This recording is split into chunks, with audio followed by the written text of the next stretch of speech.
ദൈവത്തിലുള്ള യഥാർത്ഥ ജീവിതം പോഡ്കാസ്റ്റിലേക്ക് സ്വാഗതം. ഇന്നും നമ്മോട് സംസാരിക്കുന്ന ദൈവത്തിന്റെ വാക്കുകൾ ഇവിടെ നാം ശ്രവിക്കുന്നു. വരൂ, ദൈവത്തെ കൂടുതലായി അറിയുവാനും അവിടുന്നുമായി ഗാഠമായ ഒരു വ്യക്തിബന്ധത്തിലേക്ക് പ്രവേശിക്കുവാനും ഇതാ നിങ്ങളെ ക്ഷണിക്കുന്നു. എപ്പിസോഡ് 13 19/1/1987. ഇതാ ഞാൻ, കർത്താവായ യേശുക്രിസ്തുവാണ് ഞാൻ. കുഞ്ഞെ, എൻ്റെ ഉപദേശങ്ങൾ കൊണ്ട് നിന്നെ പോഷിപ്പിക്കുവാൻ എന്നെ അനുവദിക്കുക. ജ്ഞാനം കൊണ്ട് നിന്നെ പോഷിപ്പിക്കുവാൻ എന്നെ അനുവദിക്കുക. കുഞ്ഞെ, ഫലം പുറപ്പെടുവിക്കുന്നതിന് വേണ്ടി നീ വളരണം. അനേകരെ പോഷിപ്പിക്കുവാൻ പ്രാപ്തയാകുന്നതിന് നീ ഫലസമൃദ്ധിയായി തീരണം. ഞാൻ നിനക്ക് നൽകിക്കൊണ്ടിരിക്കുന്ന ദൗത്യത്തിൽ ജാഗ്രതയുള്ളവളായിരിക്കുന്നതിനും ഞാൻ നിന്നെ പഠിപ്പിക്കും. എന്റെ ജോലി നീ പൂർത്തിയാക്കുന്നതുവരെ നിന്റെ കണ്ണുകൾ എന്റെ മേൽ ഞാൻ പതിപ്പിക്കും. എന്റെ സദസ്സുകളിൽ പ്രവേശിച്ച് നിന്റെ രാജാവിന്റെ ശുശ്രൂഷയിലായിരിക്കുന്നതിന് ഞാൻ നിന്നെ അനുവദിച്ചിരിക്കുന്നു. അവിടുന്ന് നിന്നെ എല്ലാ കാര്യങ്ങളും പഠിപ്പിക്കും. നിനക്ക് ലഭിക്കുന്ന സന്ദേശങ്ങളുടെ പരിഭാഷകൾ എല്ലാ ജനതകളിലേക്കും വ്യാപിച്ച് എന്റെ സുഭാഷിതങ്ങളുടെ നിഗൂഢാശയം അവരോട് പ്രഘോഷിക്കും. ഈ സന്ദേശങ്ങൾ ശ്രവിക്കുന്നതിന് എന്റെ മക്കൾ ഒന്നിച്ചുകൂടും. ഉണർന്ന് എന്നെ മഹത്വപ്പെടുത്തുക, ഞാൻ നിന്നെ ശക്തിപ്പെടുത്തും. സമുദ്രത്തെക്കാൾ വിശാലമായ പ്രബോധനങ്ങൾ കൊണ്ട് യേശുവായ ഞാൻ നിന്നെ പഠിപ്പിക്കും. പ്രവചനം പോലെ ഞാൻ നിന്റെ മേൽ പ്രബോധനം വർഷിക്കും. ജ്ഞാനത്തിൽ നിന്ന് പഠിച്ച് തൃപ്തിപ്പെടുക. വിശന്നു ദാഹിക്കുന്നവരായ നിങ്ങളെല്ലാവരും വരുവിൻ, എന്തെന്നാൽ എന്റെ അപ്പം സൗജന്യമാണ്. വന്ന് നിങ്ങൾക്ക് തൃപ്തിയാവോളം ഭക്ഷിക്കുക. വന്ന് നിങ്ങളുടെ പാനപാത്രം നിറയ്ക്കുക. പ്രബോധനത്തിന്റെയും ഗ്രഹണശക്തിയുടെയും അപ്പമായ സ്വർഗത്തിൽ നിന്നുള്ള എന്റെ അപ്പം കൊണ്ട് നിങ്ങളുടെ അണ്ണാക്കിനെ തൃപ്തിപ്പെടുത്തുക. അല്ലയോ മകളെ, നീ വളർന്ന് നിന്റെ ശാഖകൾ സമാധാനത്തിന്റെയും സ്നേഹത്തിന്റെയും ഫലങ്ങൾ പുറപ്പെടുവിക്കുന്ന ദിനത്തിനു വേണ്ടി, അതെ, എന്റെ മഹത്വത്തിന്റെ ദിനത്തിനു വേണ്ടി ഞാൻ എത്രമാത്രം കൊതിക്കുന്നുണ്ട്. കർത്താവായ ഞാൻ എന്റെ മക്കളെ നിത്യമായി സ്നേഹിക്കുന്നു. അവരെ ഞാൻ എപ്രകാരം സ്നേഹിക്കുന്നുവെന്ന് അവരോട് പറയുക. എന്റെ സ്നേഹത്തെക്കുറിച്ച് അവർ അറിയട്ടെ. അടിക്കുറിപ്പ്: ദൈവത്തിന് നമ്മോടുള്ള സ്നേഹം വാക്കുകളിൽ വിവരിക്കാൻ എനിക്ക് കഴിയുന്നില്ല. ദൈവം ഈ വാക്കുകൾ പറയുന്നതിനിടയിൽ അവിടുന്ന് വളരെ ദുഃഖിതനുമായിരുന്നു. ദൈവത്തിന്റെ വലിയ സ്നേഹം നമ്മൾ അവഗണിക്കുന്നതോർത്ത് ഞാനും വളരെ ദുഃഖിതയായി. കർത്താവെ, ഞാൻ അവരോട് പറയാം. വസൂല, എന്റെ സമീപം നിലകൊള്ളുക, എന്തെന്നാൽ നീ എന്നെ എപ്രകാരം സ്നേഹിക്കുന്നുവെന്ന് എനിക്കറിയാം. അടിക്കുറിപ്പ്: അവിടുത്തേക്ക് വളരെയധികം സമാശ്വാസം ആവശ്യമുള്ളതായി എനിക്ക് തോന്നി. എങ്ങനെയാണ് എന്നെ സ്നേഹിക്കുന്നതെന്ന് അവരെ പഠിപ്പിക്കുക. നീ എന്റെ പ്രസാദപരത്തിലാണെന്ന് ഓർക്കുക. കർത്താവെ, ഞാൻ എന്തു ചെയ്യണമെന്നാണ് അങ്ങ് ആഗ്രഹിക്കുന്നത്?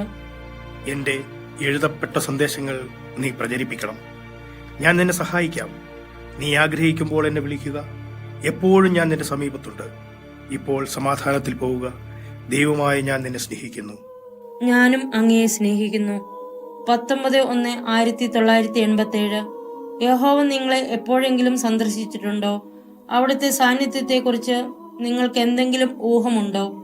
യഹോവയോടൊപ്പം നിങ്ങൾ എപ്പോഴെങ്കിലും സഞ്ചരിച്ചിട്ടുണ്ടോ? നിങ്ങൾക്ക് ആ അനുഭവം ഉണ്ടെങ്കിൽ അതിനെക്കുറിച്ച് എന്നോട് പറയുക.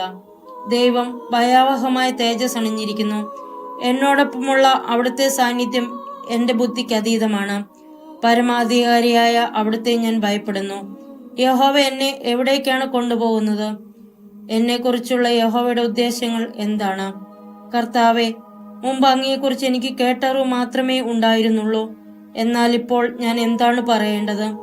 മനുഷ്യന് വിദൂരത്തിൽ നിന്ന് പോലും വീക്ഷിക്കാൻ കഴിയാത്ത ഒരു ദർശനമായ അങ്ങയുടെ സ്വർഗീയ സഭകളുടെ ഒരു ദർശനം എനിക്ക് നൽകപ്പെട്ടു. ഞാൻ എങ്ങനെയാണ് അവിടുത്തെ ഭയപ്പെടാതിരിക്കുക? അവിടുത്തെ സ്നേഹ സംഗീതം എല്ലായിടത്തും പ്രഘോഷിക്കുന്നതിനും എല്ലാ ജനതകളോടും അത് ആലപിക്കുന്നതിനും വേണ്ടി എന്നെ കാരുണ്യപൂർവ്വം പുനരുദ്ധരിച്ചവനോട് ഞാൻ പ്രാർത്ഥിക്കുന്നു. മുമ്പോട്ട് പോകുവാനുള്ള എന്റെ പാത യഹോവ തുറന്നു. കർത്താവെ, എനിക്ക് അഗ്രാഹ്യമായ കാര്യങ്ങളെക്കുറിച്ചും എന്റെ ബുദ്ധിക്ക് അതീതമായ അറിവിനെക്കുറിച്ചും ഞാൻ എങ്ങനെ പോയി സംസാരിക്കും? നിഗൂഢമായി നിലകൊള്ളുവാൻ ആഗ്രഹിക്കുന്നതായി ഞാൻ അങ്ങയോട് കേണപേക്ഷിച്ചാൽ അങ്ങ് അത് ഒരു കുറ്റമായി കണക്കാക്കുമോ? ഇതാ ഞാൻ നിന്നെ കേട്ടു. വെളിപ്പെടുന്നതിന് നീ എന്തിനാണ് ഭയപ്പെടുന്നത്?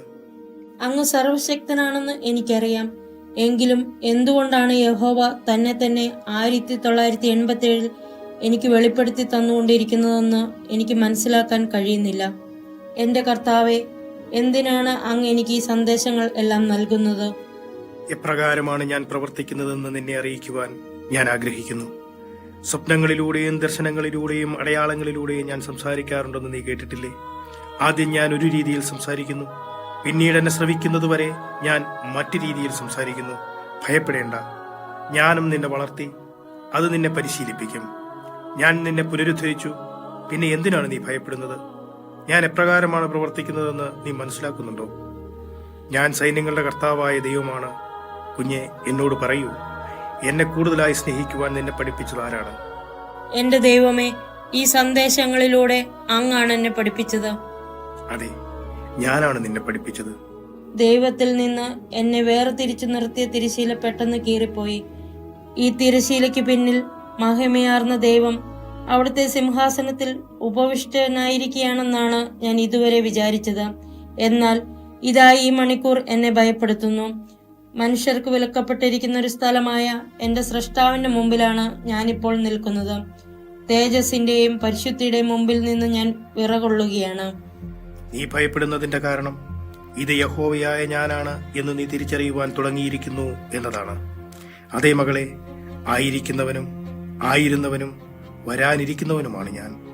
ഞാൻ അങ്ങയെ ഭയപ്പെടുന്നു. അങ്ങയുടെ സർവശക്തിയുടെ മുമ്പിൽ നിന്ന് ഞാൻ വിറകൊള്ളുന്നു. ഭയപ്പെടേണ്ട, വരൂ, എന്നെ സമീപിക്കുക. ഞാൻ നിന്നെ സ്നേഹിക്കുന്നു. ഞാൻ ആകുലപ്പെടുകയും ഭാവി ഫലത്തെക്കുറിച്ച് ഭയപ്പെടുകയും ചെയ്യുന്നു.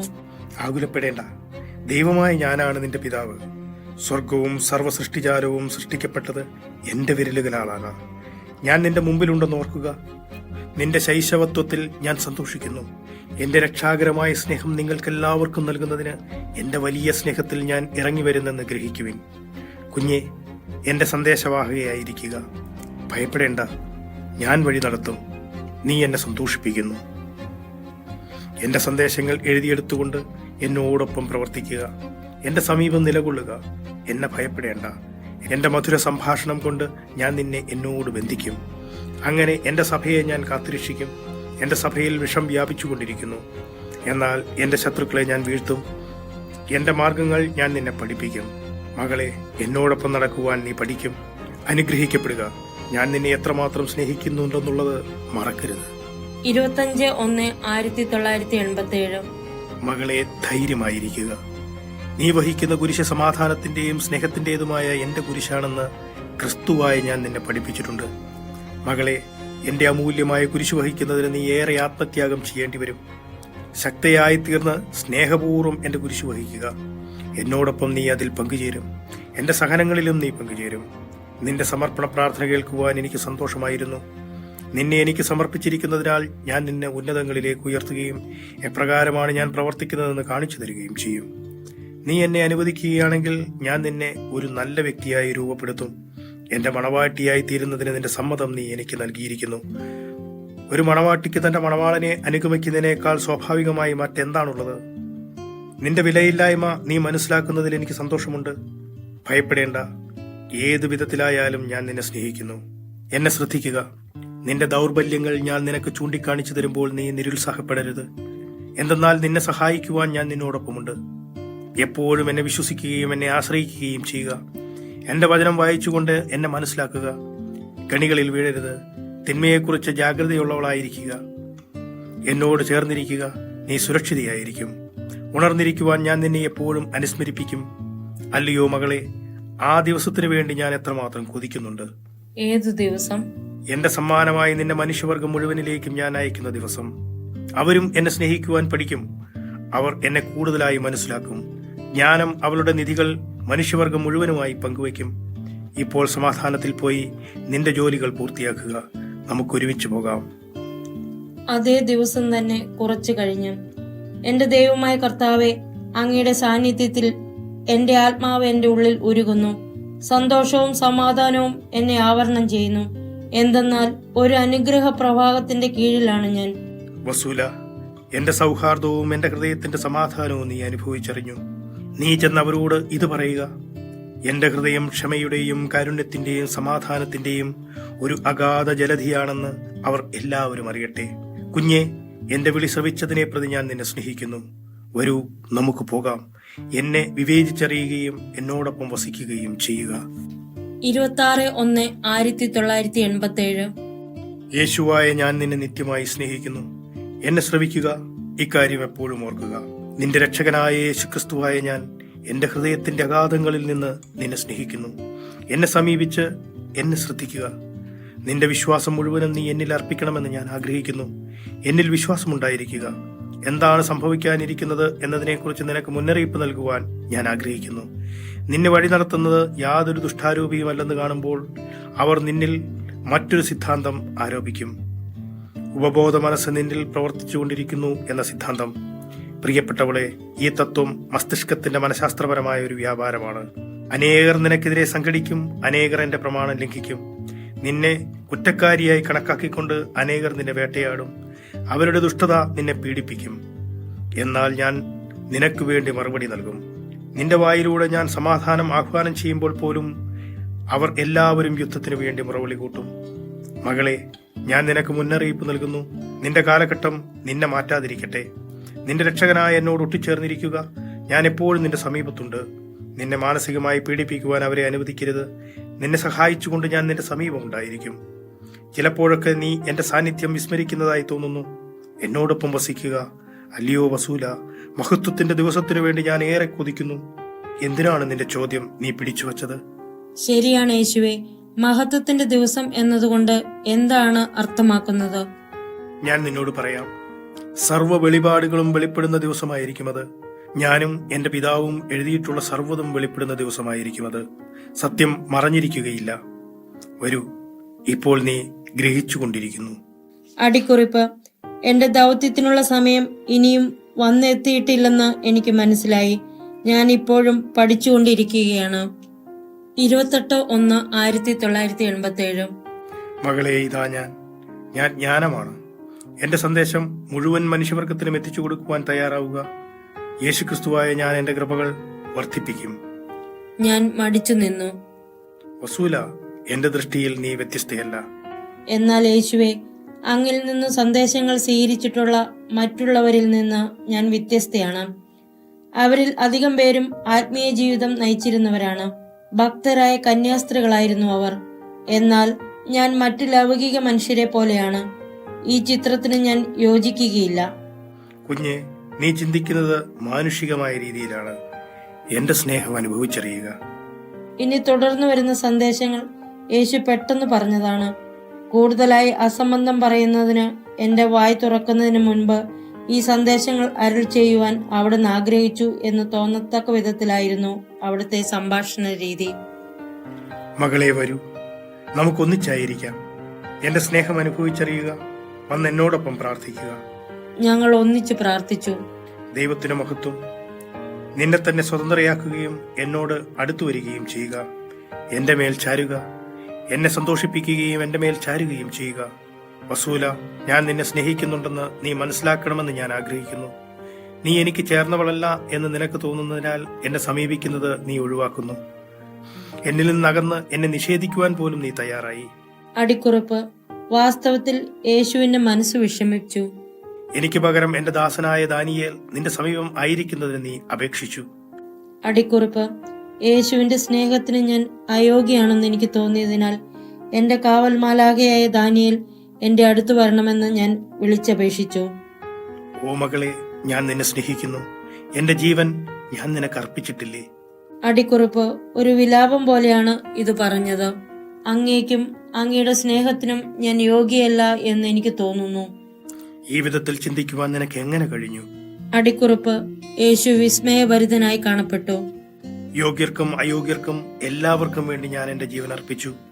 അത്തരം ചിന്തകൾ ഉപേക്ഷിച്ചുകൊണ്ട് എന്റെ അടുക്കിലേക്ക് വരിക. ഞാൻ നിന്നെ വിളിച്ചുകൊണ്ടിരിക്കുന്നു. അതിനാൽ എന്നെ സമീപിക്കുക.